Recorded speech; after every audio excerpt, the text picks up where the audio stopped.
Avis vascular centre మన దేశంలోనే the best varicose vein hospital. నమస్తే రమగారు. నమస్తే జయ. రమగారు, మనము మొక్కులు మొక్కుకుంటూ ఉంటాం ఏ సమస్య వచ్చినా. ఈ విషయం మీద చాలాసార్లు మాట్లాడుకున్నాం, కానీ ఇంకొక చిన్న క్లారిఫికేషన్. మొక్కుకున్నప్పుడు ఫర్ ఎగ్జాంపుల్ మా నాన్నగారికి బాగుండాలి, లేకపోతే మా తాతగారు బాగుండాలి, ఆరోగ్యం ఏదో క్షీణించిందని మొక్కుకుంటాం. పాపం వాళ్ళు పైకి వెళ్ళిపోయారు అనుకుందాం. సో ఆ మొక్కుని తీర్చుకోవాలా? ఇలాంటి డౌట్స్ వస్తూ ఉంటాయి రమగారు. ఒక్కొక్కసారి కొంతమందికి కోపం కూడా వస్తుంది. ఎందుకంటే నేను ఇంత చక్కటి ఇంత ఇలా కోరుకున్నాను, ఇది చేస్తానన్నాను, ఆ కోరిక నెరవేరలేదు, కాబట్టి నేను ఎందుకు చేయాలి అలాంటి ప్రశ్నలు కూడా వస్తూ ఉంటాయి కదా. ఇది అందరికీ వచ్చే డౌటే జయ. నా మొక్కు తీరకపోయినా, అంటే నా పని అవ్వకపోయినా నేను ఏమన్నా సమర్పించాలా అని ఉంటుంది. సమర్పించాల్సిందే జయ.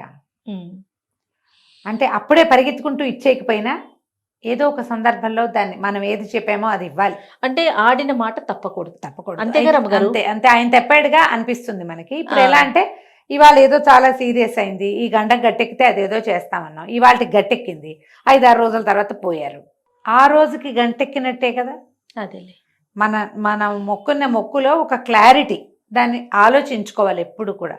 తీర్చాలి. సాధారణంగా మా పని అవ్వలేదు అయినా తీర్చాలా, అయినా గుడికి వెళ్ళాలా అంటే, నువ్వు మళ్ళీ ఇంకోసారి గుర్తు చేసి, నాయన నేను అలా అడిగాను, నువ్వు నాకు ఆ పని చేసి పెట్టలేదు, కానీ నీ మొక్కు తీరుస్తున్నా, ఇక ముందు నన్ను చూసుకో అని అడగచ్చు. ఏమైనా మరీ మీరు పెద్ద మొక్కులు తీర్చలేనంత పెద్దవి మొక్కేసుకుంటే మనం చెప్పగలిగేవి లేవనుకో. అయితే దీని మీద ఒక కథ ఉంది జయ. కథలు కూడా ఉన్నాయి. ఒక చిన్న కథ. బెహరా సుబ్బారావు గారని మనం బాగా ముందు తరం రైటర్, తెలుగువారే. ఎందుకు మనకి రమ్య బెహరా అని లేదా, అలాగే ఈ బెహరా వీళ్ళు ఈ బహుశా నేను అనుకోవటం ఈ వైజాగ్ ఆ ప్రాంతం వాళ్ళు వెనక్కి మన ఆంధ్ర లోపల ప్రాంతాల్లోకి వచ్చి తూర్పు వైపు నుంచి, అంటే ఉత్తరాంధ్ర నుంచి ఉన్నవాళ్ళు. మేబీ వాళ్ళ ఇళ్లలో ఈ ఇంటి పేరు ఉంటుంది, బెహరా అనేది వాళ్ళ ఇంటి పేరు, తెలుగువారే. అయితే ఈ సుబ్బారావు గారు చాలా కథలు రాశారు. అప్పట్లో పత్రికల్లో వాటిలలో పడేవి, కొన్ని నవలలు కూడా ఉన్నాయి. వారి అబ్బాయి ఆ దొరికిన కథల్లో అప్పుడప్పుడు వాళ్ళ నాన్నగారు రాసినప్పుడు పత్రికల్లో పడ్డవి, అక్కడ ఇక్కడ పడ్డవి, ఎవరి దగ్గరైనా ఉన్నవి, అవన్నీ కలిపి ఒక 73 కథల్ని సేకరించి మధ్యతరగతి మందహాసం పేరుతోటి ఒక పుస్తకం వేయించారు. మధ్యతరగతి మందహాసం. వీరు రాసిన కథలన్నీ కూడా ఇంచుమించుగా అన్ని మిడిల్ క్లాస్ లెవెల్ స్టోరీసే. తెలుస్తుంది కదా, మధ్యతరగతి పేరే అట్లా పెట్టారా.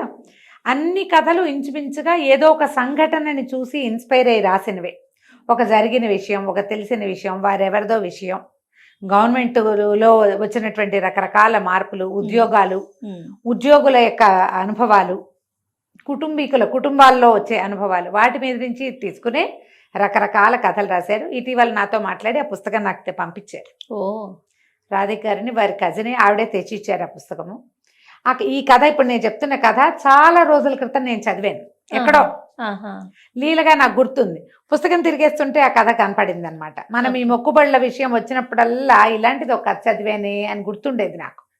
టక్కిన ఆ కథ కనిపించేసరికి ఆ కథ చెప్తామనిపించింది. తప్పకుండా. వారు మీకు ఏది వీలైతే అది చెప్పమన్నారు. ఈ కథలు కూడా అంటే సాంఘికమైనవి, మన జీవితంలో నుంచి తీసుకున్న కథలే. సందర్భానుసారం ఎన్ని కుదిరితే అట్లా చెప్పుకుందాం, మీ ఇష్టం చెప్పండి అన్నారు.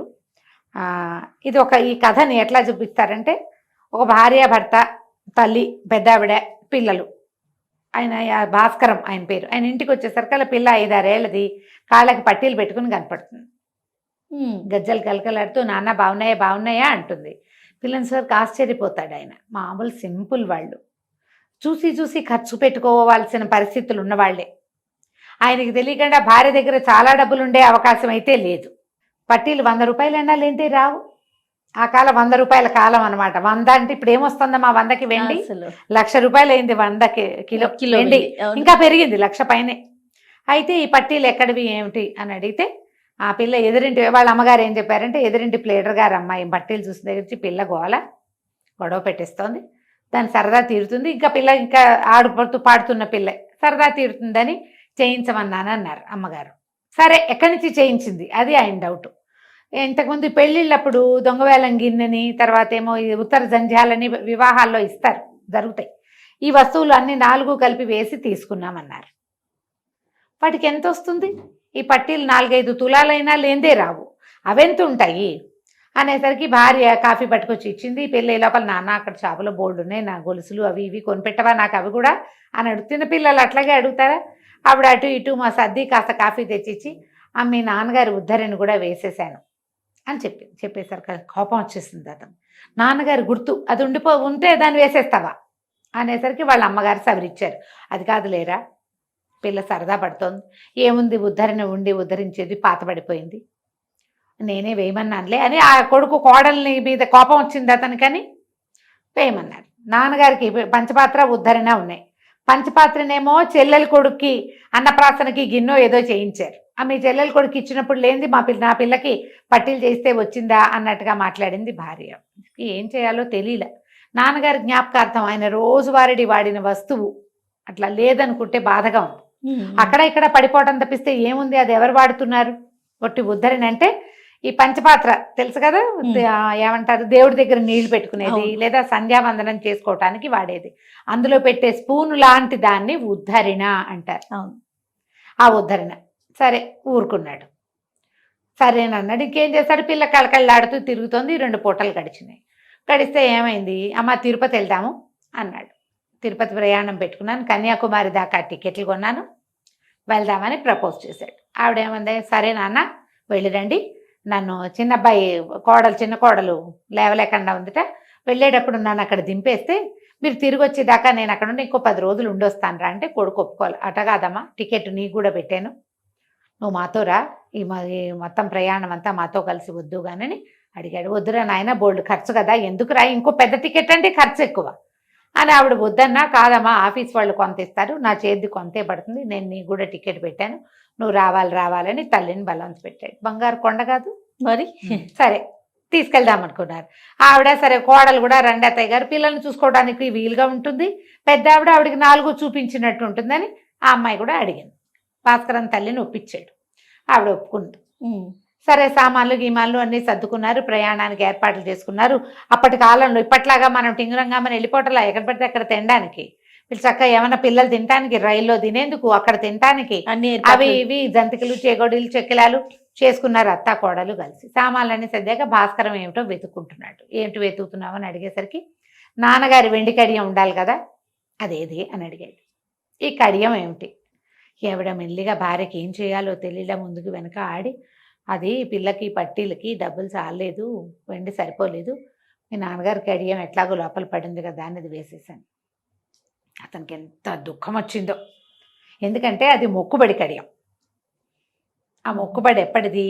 ఈయన భాస్కరం వాళ్ళ తండ్రి ఓ చిన్న ఉద్యోగి, స్కూల్ మాస్టర్గాను ఏమో ఉండేవారు. అయితే 3 పిల్లలు ఉన్నారు వాళ్ళకి. 3 పిల్లలు, ఆ రోజుల్లో ఏమి జీతాలు. ఆయనకి టైఫాయిడ్ వచ్చింది. టైఫాయిడ్ వస్తే పరమ తీవ్రంగా వచ్చింది. వచ్చినప్పుడు తల్లి ఈయన దక్కితే వెండి కడియం వేయిస్తానని మొక్కుకుంది. ఆ వెండి కడియం ఏమిటి? మన ఒంటి మీద పెట్టుకుని మనం తిరుపతి వెళ్ళినప్పుడు కడియం ఒంటి మీద నుంచి తీసి వేయాలి. వెంకటేశ్వర స్వామి కడియం అని వేయిస్తారు. వెంకటేశ్వర స్వామి చెవి పోగులు కూడా చేయిస్తారు. అట్లాగే ఆ కడియం మొక్కుకునే నాటికి భాస్కరానికి 15 ఏళ్ళు. ఇతనే వెళ్ళి సొనార్ దగ్గర కూర్చుని తండ్రి గారి చేతికి కడియం చేయించుకొచ్చాడు. ఆ కడియం మొక్కుకుని గుళ్ళో చూపించి దేవుడి దగ్గర దీపారాధన చేసుకుని, ఆ పూట చలిమిడి దీపారాధన చేసి అది పెట్టి ఆ తర్వాత చేతికేస్తారు. ఆయన చనిపోయేదాకా ఆయన చేతికే ఉంది. తర్వాత కాలంలో టైఫాయిడ్ తగ్గిపోయింది, కానీ తిరుపతి వెళ్ళటం సాధ్యపడ, ఖర్చు వ్యవహారం, 3 పిల్లలు ఉన్నవాళ్ళు ఆ రోజుల్లో వెళ్ళలేకపోయేవాళ్ళు. తర్వాత ఆయన మరణించారు. మరణించినాక ఆయన్ని చీటి మీద పెట్టాక ఇతని గుర్తొచ్చింది, మా నాన్నగారి వంటి మీద కడియం తీయాలని అబ్బాయి అడిగితే వాళ్ళందరూ ఏమన్నారు, అయ్యో ఇంకేం లేదు నాయన, ఇంకేముంది మొక్కుబడి కాదు, అది మొక్కుబడి కడియం, మా నాన్న మొక్కు నేను తీరుస్తాను అని చెప్పి సంస్కారం జరిగే సమయంలో కడియం తీసి తెచ్చుకున్నాడు వెనక్కి మొక్కు తీర్చడానికి. ఎంత దుఃఖం వచ్చిందంటే, అయ్యో నేను తిరుపతి వెళ్తూ కూడా మా నాన్న మొక్కుబడి తీర్చలేకుండా అయిపోయానే. సరే ఇంకేమైతే తల్లి కొంచెం సవరించింది. భార్య ముందు భయపడింది కానీ మెల్లిగా ఊరుకుంది. ఇతను కూడా మనసు బిగపట్టుకున్నాడు, ఆ దుఃఖాన్ని అణుచుకున్నాడు. వెళ్ళారు తిరుపతి. బ్రహ్మాండంగా దర్శనం అన్నీ అయినాయి. తల్లి వీళ్ళు ఏమన్నారంటే, తల్లిను భార్య అటు ఇటు కాస్త బయటికి వెళ్తూ పిల్లని జాగ్రత్తగా చూసుకోండి, కాళ్ళకి పట్టీలు ఉన్నాయి జాగ్రత్త అన్నాడు. సరేనన్నాడు. అయిపోయింది. దర్శనానికి వెళ్ళారు.